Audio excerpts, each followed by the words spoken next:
l'organisation. Oui, Vas-y, vas-y. donc maintenant, tout ce qu'on vous a dit là, on va essayer de vous montrer que ça marche.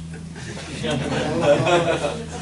commence. Non, mais le mieux, c'est quand même de voir concrètement. Donc il y a deux ingénieurs qui sont en main. Il n'y a pas de doute que ça va bien marcher. Donc c'est que vous le mettiez en main et que vous vous rendez compte de la simplicité. Bref, nous, l'objectif, un logisticien, et je pense que Pascal le confirmera et Adrien aussi, demain notre vocation, c'est que ce soit un outil de travail. Et donc un outil de travail, ça doit être simple. Ça doit marcher tout le temps, quoi. Je veux dire, c'est pas le truc, c'est pas de la techno qu'on vend, c'est un outil qui demain doit se substituer.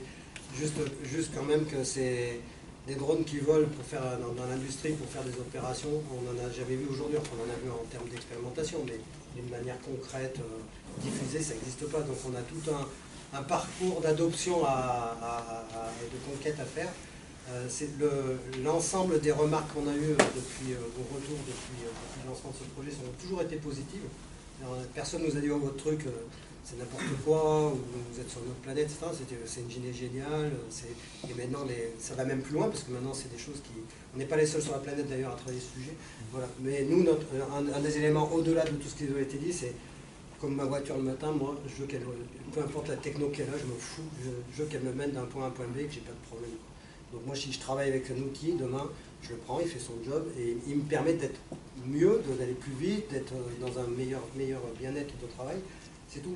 Et aussi un deuxième élément, c'est qu'on tient à ce que ça soit simple, vu de l'usage, et économiquement viable en termes de ROI pour les logisticiens.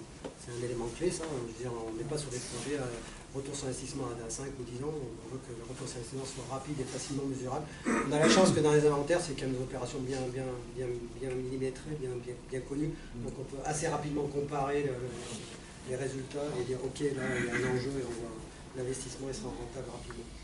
Donc voilà, donc on a tout ce travail, industrialisation qui va prendre pas mal de temps cette année, et de répondre à cette adoption-là. C'est aussi une des raisons pour laquelle on a souhaité, on n'a pas visé un robot autonome qui ferait tout seul, qui se réveillerait tout seul, qui va faire son job, qui reviendrait. Ça c'est futuriste, peut-être ça viendra un jour.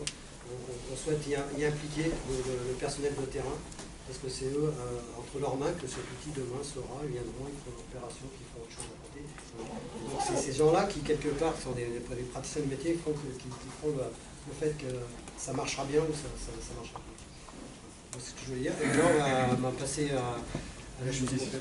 Vous êtes précurseur là, sur le marché, il y a déjà des compétiteurs oui. ou pas Oui, on a identifié quelques initiatives dans le monde, et tant mieux. J'ai vu sur Walmart. Ouais, alors Walmart a fait une annonce, mais on est en contact avec Walmart. D'accord.